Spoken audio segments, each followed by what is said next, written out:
Hello everyone, welcome back to our channel. आज की video में जो टॉपिक हम लोग डिस्कस करने वाले हैं वो इतना इंपॉर्टेंट टॉपिक है, स्पेशली उन बच्चों के लिए जो कि एलएलबी कर रहे हैं या फिर जो एलएलबी करने जा रहे हैं, जो एलएलबी के साथ साथ जज बनने की तैयारी कर रहे हैं। उन लोग के लिए भी ये वीडियो बहुत इंपॉर्टेंट है। So let's start. तो सबसे पहले हिमांशु जी, आप ये बताइए कि जो लोग एलएलबी करना चाहते हैं वो क्या करें। देखिए, एलएलबी आप दो पड़ाव पे करते हैं। एक जब आप 12th क्लियर कर लेते हैं, हम्म। एक आप ग्रेजुएशन क्लियर कर लिए हैं। देखिए, एलएलबी जनरली लोग शुरू करना चाहते हैं जब भी, जो नहीं अवेयर हैं आज भी गांव में और भी तमाम जगह ऐसी है, उनको ये लगता है ग्रेजुएशन कर लेने पे एलएलबी करते हैं ज़्यादा बेटर है। देखिए, अपनी अपनी ये थिंकिंग है, बट अगर आप एलएलबी को चॉइस की तरीके से कर रहे हैं कि मुझे आगे जा कर के लॉ करके एक अच्छा एडवोकेट या फिर जुडिशरी में या फिर कॉर्पोरेट में कहीं पे जाना है, उसके लिए अगर आप लॉ करना चाहते हैं, तो आप सबसे पहले ये ध्यान रखें, 12th जैसे ही आपका हो जाता है या फिर हम्म। 12th के दौरान ही जैसे ही आप स्टार्ट कर देते हैं अपनी आईआईटी करने के लिए, अगर जो व्यक्ति जाना चाहता है वो स्टार्ट कर देता है, नीट करना चाहता है वो जाके फाउंडेशन कोर्स करके कहीं पे तैयारी करने लगता है, तो उन्हें क्या चाहिए कि वो क्लैट की प्रिपरेशन करें और प्रॉपर तरीके से वो एग्जाम दें। ठीक है। हम्म। और उन्हें अवेयरनेस आ जाएगी, जरूरी नहीं आपका सिलेक्शन हो जाए, ऐसा नहीं है कि सभी लोग आईआईटी से ही बीटेक करते हैं। ठीक है। या फिर नीट से ही एमबीबीएस करते हैं, दोनों लोग अलग अलग जा करके करते हैं। लेकिन अगर आप तैयारी किए रहते हैं तो आपको वहाँ के कॉलेज के बारे में पता होता है, उसकी इम्पोर्टेंस पता होती है, या फिर वहाँ का सिलेक्शन प्रोसेस क्या होता है ये पता होता है, और थोड़ा सा अवेयर हो जाते हैं ज़्यादा आप वहाँ के बारे में जो आपको करना चाहिए। अगर आप क्लैट के थ्रू करते हैं तो आपके लिए बहुत ही अच्छा ये रहेगा कि अगर आप तैयारी किए हैं उसके बाद कोई से भी कॉलेज आप ज्वाइन कर सकते हैं। अब नेक्स्ट स्टेप क्या आ जाता है कि आप अब तैयारी करना चाह रहे हैं, लेकिन कहाँ से तैयारी करिए। देखिए, आज ऑनलाइन बहुत सारे कोर्सेज हैं, आप परचेज कर सकते हैं, वहाँ से आप तैयारी करिए। अब जरूरी नहीं है कि वहाँ पे आपको कॉलेज मिल जाए, सिलेक्शन आपका हो जाए, तो उसके बाद आप क्या कर सकते हैं। स्टेट गवर्नमेंट्स होती है, सेंट्रल गवर्नमेंट्स होती है, जैसे उत्तर प्रदेश की अगर बात की जाए तो यहाँ पे बीएचयू है। ठीक है। एलयू है, लखनऊ यूनिवर्सिटी है, एयू है, इलाहाबाद यूनिवर्सिटीज है, बहुत सारी अच्छी यूनिवर्सिटीज हैं जहां से आप जाकर के अपने लॉ के कोर्स को कंप्लीट कर सकते हैं। और लॉ जब भी करिए बाय चॉइस करिए, ऐसे मत करिए कि नहीं चलो एक ऑप्शन की तरीके से ट्रीट करते हैं हम्म। और लॉ कर लेते हैं। तो शुरुआत आप यहाँ से कर सकते हैं 12th के बाद, और आप वहाँ पे अगर ग्रेजुएट हैं तो ग्रेजुएशन के बाद भी कर सकते हैं। लेकिन दोनों में मैम एक बहुत बड़ा मेजर डिफरेंस है, जब आप देखते हैं, हम्म। जब आप 5 ईयर लॉ करते हैं वहाँ पे बहुत सारे सब्जेक्ट्स हैं जो 3 ईयर लॉ में नहीं पढ़ाए जाते हैं। ठीक है। जैसे मेडिकल जूरिस्प्रूडेंस बहुत जगह मैंने देखा है, इवन एलयू में, मैंने लखनऊ यूनिवर्सिटीज में देखा है, नहीं है वहाँ पे। अदरवाइज दूसरी जगह पे है, उसमें फाइनल 5 ईयर लॉ में है। ठीक मतलब है। बेसिकली आप ये कह रहे हैं कि अगर आप एलएलबी कर रहे हैं तो उसको एज अ प्रायोरिटी रखें, ठीक है जी। नहीं। जी। ये कहावत थी कि जो कुछ नहीं करता वो एलएलबी करता है, तो ऐसे नहीं, आप उसको ऑप्शन में मत रखें। अगर आप एलएलबी कर रहे हैं तो उसी जी। को ही प्रायोरिटी में रखें जी। और कायदे से जो ढंग से पूरा सिलेबस उसको कवर करना है। जी। ठीक है। अगर आप लॉ हाँ। करके वहां पे उसको ऑप्शन में रखते हैं तो ऐसा कहा जाता है कि लॉ भी आपको ऑप्शन में ही रखता है, फिर हाँ। आप एक हाँ। ऑप्शन की तरीके से ही हर जगह जाते हैं, हम्म। वैसे वो भी आपको ट्रीट करता है।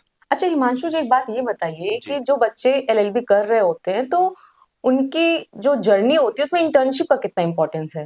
देखिए, इंटर्नशिप बहुत ही ज़्यादा इम्पोर्टेंट होती है। हम्म। इंटर्नशिप अगर हम आपको एक एग्जांपल दें तो आप घर में दाल बनाना चाहते हैं। ठीक है। तो आपको अगर ये बता दिया जाए कि दाल बनाने में दाल लग गई, हल्दी डाल दिया आपने, नमक डाल दिया, इच्छानुसार जो चीज़ें और भी आप इम्पोर्टेंट है डाल दी। ठीक है। मुख्य रूप से चीज़ें बता दी गई, लेकिन अभी आप प्रैक्टिकल में नहीं गए। सही बात। ठीक है। अब आप क्या करते हैं, अगर जाते हैं सच में किचन में और बनाने जाते हैं कि नहीं ये हम्म। चीजें हमें चाहिए होंगी, तो फिर आपको वहां पे कई चीजें ध्यान रखनी होगी। कितने लोगों को खाना है, कितनी मात्रा है, वो सारी चीजें जैसे आप एक मेजर करते हैं, सेम वही चीज इंटर्नशिप का रोल होता है। अब आप वहां पे आईपीसी, सीआरपीसी, एविडेंस, या फिर आप कहें बीएनएस, ठीक है, सारी चीजें आप पढ़ते चले गए। ठीक है। अब आपके सामने प्रश्न उठता है कि एफआईआर तो आपने पढ़ लिया, उसमें बता दिया गया कि एफआईआर में क्या होना चाहिए, नहीं होना चाहिए, ठीक है, कहाँ लिखवाएंगे, लेकिन सच में क्या ग्राउंड लेवल पे गए? तो जब आप इंटर्नशिप करने जाते हैं तो यहीं से शुरुआत होती है, जो आप एकेडमिक में पढ़ रहे हैं वही चीज वहां पे जाके आपको देखने की मिलती है। जब आप कहीं एडवोकेट के अंडर में जाते हैं, कंपनीज में जाते हैं, कहीं कॉर्पोरेट सेक्टर में जाकर के आप इंटर्नशिप करते हैं, तो आपको बहुत सारी चीजें प्रैक्टिकल बेसिस पता चलती हैं, सच में क्या ये चीजें इतनी हैं जो है जितनी एकेडमिक में लिखी गई हैं। बेसिकली आप ये कह रहे हैं कि जो बच्चे इंटर्नशिप करते हैं वो प्रोसीजर से रूबरू होते हैं, हाँ वो जी। डायरेक्ट उनको देखते हैं कि एफआईआर क्या होती है, चार्जशीट क्या होती है, कब चार्जशीट लगती है या फिर एफआईआर क्या होती है, वो सारी चीजें उसको डायरेक्ट देखते हैं। हाँ जी। अच्छा हिमांशु जी, एक बात ये बताइए कि जो बच्चे अगर लिटिगेशन में जाना चाहते हैं या फिर जो जुडिशरी की तैयारी कर रहे हैं या फिर जो कॉर्पोरेट जॉब में जाना चाहते हैं, वो कहाँ-कहाँ से अपनी इंटर्नशिप करें? ये बहुत ही कह सकते हैं कि समझने वाली बात है। ये जनरली लोगों को समझ में नहीं आता है, ना ही ऐसे प्रश्न किए जाते हैं हुँ। कि हम इंटर्नशिप अपनी कहाँ से करें। वो लॉ कर रहे हैं, उनको लगता है कहीं भी चले गए हम इंटर्नशिप कर लिए। आप क्या फ्यूचर में आपका एम है, आपने क्या एजेंडा बना रखा है, प्रोपेगेंडा क्या है आपका, आप कहाँ जाना चाहते हैं, उसके अकॉर्डिंग अगर आप इंटर्नशिप करेंगे तो आपकी इंटर्नशिप निरर्थक नहीं जाएगी, बर्बाद नहीं जाएगी। जैसे आपको अगर जुडिशरी की तैयारी करनी है और आप इंटर्नशिप करने चले जाते हैं किसी कंपनी में, हुँ। कोई मायने रखेगा? कभी नहीं। क्यों? क्योंकि आपको वहां पे जब जाएंगे जुडिशियल मजिस्ट्रेट फर्स्ट क्लास बना करके, अगर यूपी की हम लोग बात करें, वहां पे बैठा दिया जाता है। जनरली आपके पास पीडी ऑफेंसेस जो स्टार्ट होते हैं बिलो 3 ईयर, वही सारे सुनने को मिलते हैं।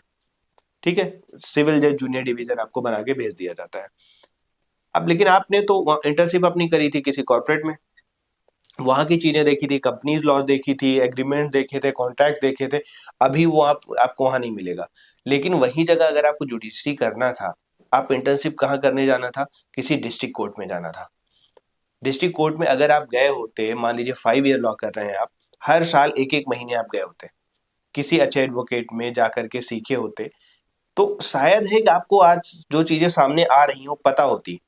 यहाँ पे कुछ चीजें ऐसी हैं जो काफी ज्यादा कंट्रोवर्शियल हो जाएंगी, बट सच्चाई ये है कि जो मजिस्ट्रेट कभी नहीं गए थे, इंटर्नशिप नहीं किए थे, कोर्ट नहीं गए थे, वो हुँ। मजिस्ट्रेट बन करके बैठ गए, उनको पेशकार साहब गाइडेंस देते हैं कि साहब इस वाले में ऐसे कर लीजिए तो ऑर्डर शीट ज्यादा कैसे मेंटेन ऑर्डर शीट इवन करना? कैसे मेंटेन करें, हाँ, उनको हाँ, वो हाँ। बताते हैं कि सही कहाँ बात है। से करा जाए। तो इंटर्नशिप का यही रोल है। अगर आप वहां करना चाहते हैं, हाई कोर्ट के जजें इंटर्नशिप लेते हैं, आप वहां पे जाइए, जो फील्ड आपने चूज किया। आप सपोज करिए आपको एडवोकेट बनना है, लिटिगेशन करना है, हुँ, हुँ, हुँ।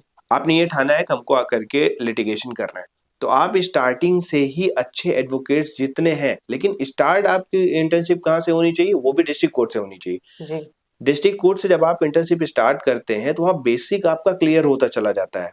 आप first year, second year, third year तक आप वहाँ जरूर जाएं, वहाँ इंटर्नशिप करें। उसके बाद अगर फोर्थ और फाइनल ईयर में है आप, तब आके आप हाई कोर्ट या फिर सुप्रीम कोर्ट के एडवोकेट्स के साथ आप जाकर के वहाँ पे इंटर्नशिप करें। आपको बहुत ज्यादा इसका बेनिफिट मिलेगा।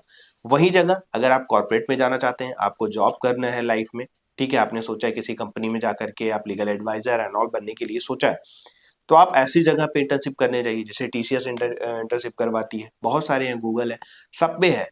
आपकी वो क्षमता कितनी है इस पे डिसाइड होगा, और वो आपकी सीवी देख करके आपको इंटर्नशिप के लिए जरूर। और इंटर्नशिप में बहुत अच्छी बात होती है, पेड इंटर्नशिप बहुत सारी जगह होती है, हुँ। खास करके कंपनीज में होती है। और अगर आप कंपनीज में करते हैं, अच्छी इंटर्नशिप है आपकी, इसी बेसिस पे आपको कल को वहां पे वो लोग सिलेक्शन आपका ले लेते हैं, वहां पे आपको जॉब भी मिल ऑफर करते हैं। बेसिकली एक लॉ एक ऐसा सब्जेक्ट है जिसमें पढ़ाया आपको कुछ और जाता है, बट आप ग्राउंड लेवल पे आते हैं तो आपको चीजें कुछ और दिखती है। तो हाँ जी। इसीलिए जो इंटर्नशिप का जो रोल है वो लॉ के कैरियर में तो बहुत इंपॉर्टेंट है। बहुत ज्यादा है। तो हिमांशु जी, एक और बात बताइए आप जी। कि जो बच्चे लॉ कर रहे हैं और जी। लॉ करते करते ड्यूरिंग ग्रेजुएशन जी। वो तैयारी करना चाहते हैं जुडिशरी की, तो जी। वो उसको कैसे परस्यू करें? देखिए, तैयारी शब्द ही कहें तो तपस्या है। ठीक है, चाहे जी। आप यूपीएससी करना चाह रहे हैं, पीसीएसजे करना चाह रहे हैं, या फिर पीसीएस आप एग्जाम देना चाह रहे हैं, कहीं की भी कोई भी आप प्रिपरेशन कर रहे हैं, तो वो ये कहा जाता है तपस्या होती कैसे? एकांत में बैठ के, और आपको अपने वही दिए हुए बैरक्स रटने हैं, हम्म। उसी का भजन करना है। आपको अब इंटर्नशिप के बारे में ज्यादा नहीं सोचना है। अगर आप करना भी चाहते हैं 15-15 दिन की इंटर्नशिप आप एक साल में कर लीजिए। सच्चाई है कि अगर आप तैयारी करना चाह रहे हैं तो आपको अपना पूरा समय कहाँ देना होगा? वो अपनी बुक्स में देना होगा। और जब आप बीच में बोर हो जाते हैं तो इंटर्नशिप के नाम पे 15 दिन 20 दिन उस कोर्ट में जाइए जहां पे आपको सिलेक्शन के बाद बैठना है, यानी कि डिस्ट्रिक्ट कोर्ट में। और आप वहाँ पे सबसे ज़्यादा इंपॉर्टेंट क्या है, वहीं से जैसे ही आप एकेडमिक अपना स्टार्ट करते हैं, जितने रेलिवेंट सब्जेक्ट्स हैं सिलेबस निकाल करके, कहाँ की आपको एजुकेशन स्टेट की जुडिशरी देनी है, वहाँ के सिलेबस निकाल के जो सब्जेक्ट आप जिस सेमेस्टर में आते जाए उसके नोट्स बनाते जाइए और कंटिन्यूसली पढ़ते जाइए। और उसमें बहुत ही बड़ा समंदर होता है, वो बहुत ही ज़्यादा उसका सिलेबस जो है, हमने तैयारी करा है, हमें वो चीज़ें पता है कि बहुत ज़्यादा वो कह सकते हैं लेंदी होता है। आप उसको अगर ये सोचिए आप सोशल भी रह लें और वहाँ पे जाकर के आप तैयारी भी कर रहे हैं, ये पॉसिबल नहीं होता, क्योंकि उस टाइम पे आपको एक ही जगह बैठ के रिवाइज करना होता है। टोटल का अप्रॉक्सीमेटली 20+ सब्जेक्ट्स होते हैं, हाँ। बैरक्स होते हैं, आपको पढ़ना होता है। तो आप बहुत ही ज़्यादा अपने आप को लिमिटेड रख के ही तैयारी कर सकते हैं। तो आप तैयारी इसी तरीके से अपनी कर सकते हैं, बाकी आगे के लिए जैसे भी प्रिपेयर हो। अच्छा हिमांशु जी, एक बात आप ये बताइए, जैसे कि वीडियो हम लोग एंड करने वाले हैं, जी तो चलते चलते आप एक क्वेश्चन ये बता के जाइए जी। कि किन बच्चों को एडवोकेट बनना है या फिर किन बच्चों को जुडिशरी की तैयारी करनी है, वो कैसे वो डिसाइड करें? हाँ, ये देखिए जब भी हम लोग के साथ में जितने लोग थे या फिर जितने लोग अभी भी स्टार्ट हम्म। करते हैं लोग, है ना, घर से या फिर कहीं से भी एक ही चीजें आती हैं कि आप जज बन जाओ। हाँ। लिमिटेड सीट होती है, हाँ। ठीक है, उन्हें ये नहीं पता होता है जज आप कैसे बनोगे, क्या बनोगे, या फिर आपके अंदर वो कैपेबिलिटी है या फिर नहीं, या फिर आपकी वैकेंसीज क्या। डिले रहती हैं। वैकेंसीज की तो बात ही मत करिए, वो तो स्टेट टू स्टेट वेरी करती हैं, कभी हम्म। कहीं आ रही कभी नहीं आ रही। बट सबसे ज्यादा इंपॉर्टेंट क्या होता है, इंसान को खुद का आकलन करना चाहिए, वो किस टाइप का है। हम्म। जैसे कह सकते हैं अगर आप तैयारी कर रहे हैं और आपकी मेमोरी ऐसी है कि आप चीजों को एकदम से रट नहीं पा रहे हैं, तो आपके लिए तैयारी थोड़ी दिक्कत करेगी। लॉ को बेहतरीन तरीके से समझना इंपॉर्टेंट होता है, अगर आपको कहीं भी यूज करना है। अगर आप रट विद्या शुरू किए हैं, कहते हैं ना रटंतु विद्या होती है, अगर आप वो करें हैं तो आपको काम नहीं आने वाली। आप मे भी पास हो सकते हैं किसी एग्जाम में, लेकिन लॉ के फील्ड में ये बिल्कुल भी नहीं चलने वाला है अगर आप चीजों को समझे नहीं है। अब अगर अपने पॉइंट पे हम आए और ये कहें कि जज बनना है या वकील बनना है, हम इस पे कैसे डिसाइड करें खुद को, बड़ा सिंपल सा है। अगर आप इंट्रोवर्ट हैं तो आप यूडीसी की तैयारी करना शुरू कर दीजिए। और अगर आप एक्सट्रोवर्ट हैं, यानी कि अगर आपकी पब्लिक डीलिंग है, आपसे कुछ लोग मिल रहे हैं, उनको आप अट्रैक्ट कर ले जा रहे हैं, अगर ये चीजें में आप सफल है, ये चीज करने के लिए आप आ जाइए वकालत में। क्योंकि अगर आप इंट्रोवर्ट हैं, आपके सामने क्लाइंट बैठा है, आप बात ही नहीं कर पा रहे, उसको अपनी बात समझा ही नहीं पा रहे, उस तक अगर नहीं समझ में आया तो आपको अपने केसेस देगा नहीं। आप सही क्या बात करेंगे है। वकालत में? चुप रह के शांत रह के वकालत नहीं होती है। वकालत में उनको एक्सप्रेसली सारी चीजें बोलनी होती हैं। हाँ, शुरू में सब सही सब गलत बोलते हैं, इस पे ध्यान दिए बिना आपको अपनी वकालत अगर करनी है तो आप निडर होके बोलना सीखिए। लेकिन अगर आप वही जगह जुडिशरी की तैयारी करना चाहते हैं, आपको एकेडमिक्स बहुत अच्छी आती हैं, आपको चीजें समझ में आ रही हैं, लॉज समझ में आ रहे हैं, आप जज बन के बैठ गए, आपको वहां पे इंटरप्रिटेशन अपने तरीके से कर लेना है, वहां किसी को समझाने की जरूरत नहीं है। ऑर्डर लिखवा रहे हैं, आपका ऑर्डर ही आपका इंटरप्रिटेशन बता देगा।